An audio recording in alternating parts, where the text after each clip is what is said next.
Welcome to Histamine Health Coach, where we navigate life with histamine intolerance and find ways to feel our best.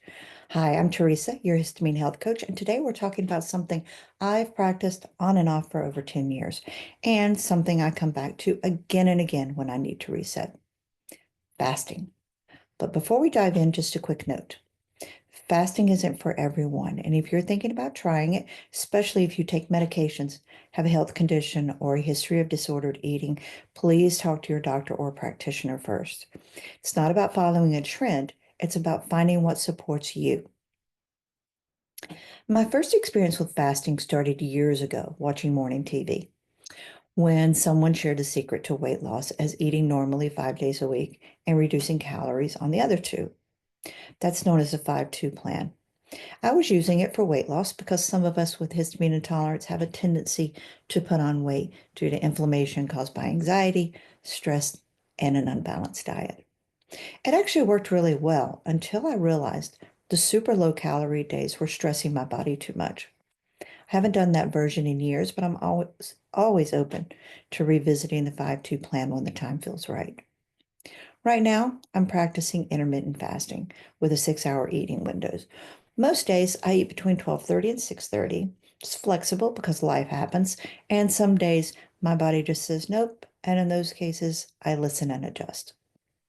Although weight loss is the initial reason I began fasting, I've learned that not everyone will lose weight, and that's okay. The other benefits are just as meaningful, sometimes even more.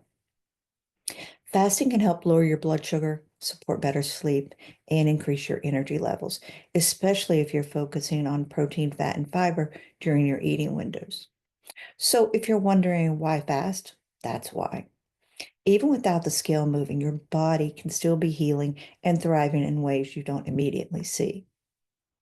When my histamine symptoms were at their worst, I often felt best before eating.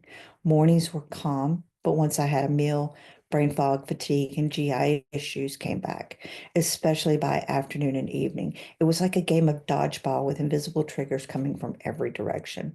There was food, stress, and environmental triggers. Looking back, I now understand what was happening. Histamine is released when our body senses danger, but too much histamine floating around, it can wear us down. It messes with our cells, makes symptoms worse, and keeps our immune system stuck on high alert. That's where fasting can help. When you're not digesting your food, your body shifts into repair mode. It's a process called autophagy. Think of it like your body's natural housekeeping system. Clears out damaged cells, calms your inflammation, and gives your gut a chance to rest and recover. That's why I felt better in the morning. My body had time to clean up overnight without new incoming stress from digestion. If you're curious about fasting, the best place to start is slow. I recommend starting with a gentle 12-hour fast, like stopping dinner at 7 and eating breakfast at 7.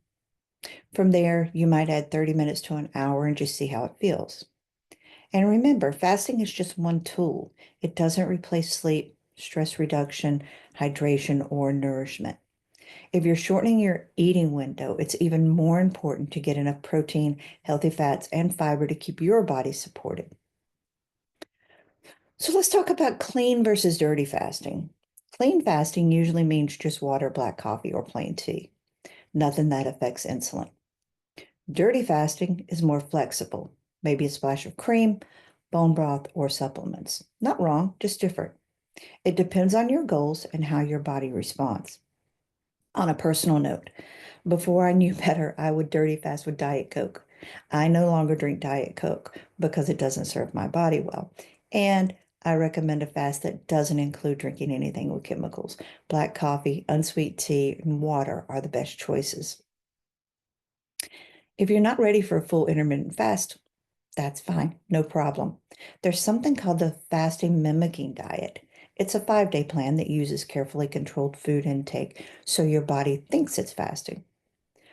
Then there's the circadian rhythm fasting, which is really just eating with the sun. It means having meals early in the day, ideally finishing dinner before it gets dark, and giving your body time to wind down before bed.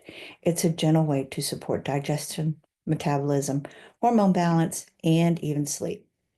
When you're eating in alignment with your body's natural rhythm, everything seems to work a little more smoothly, including histamine clearance. And yes, even things like TV or bright screens late at night can throw off rhythm. So, if sleep is a struggle, that's something you may want to pay attention to. But here's the thing, fasting isn't for everyone. And even if it is, it's not for every day. If you feel dizzy, cold, irritable, or like your sleep is suffering, those are signs to pause. And if you feel like you need to eat, ask yourself why. Years ago, a therapist I was seeing taught me something I still use today. HALT, HALT. It's an acronym for hungry, angry, lonely, tired. I keep it visible as a reminder to check in with myself. Sometimes what we need isn't food, it's a moment of connection, movement, or just a little rest. When fasting, it's important to stay hydrated. Water is a must on fasting days and non-fasting days, and gentle movement like stretching, walking, or yoga can help regulate your energy, calm your nervous system, and support histamine clearance. You don't have to go hard, just keep your body moving in ways that feel good. Fasting can be a powerful way to support your body, especially if you're dealing with histamine intolerance, inflammation, or gut issues. But always talk to your practitioner first, especially if you're taking medications or have underlying health conditions. What's supportive for one body may not be right for you. It could stress you. More than anything, I hope this episode reminds you that the real magic is learning to listen. Listen to your symptoms, listen to your rhythms, trust that your body knows what it needs. And if you're looking for more support, I've added a PDF on my website at histaminehealthcoach.com/intermittent fasting, it's a guide created by the Institute of Functional Medicine. And while you're there, sign up for my emails, check out my weekly blog post. And until next time, stay curious, stay kind to yourself, and keep listening to your body. Have a great day.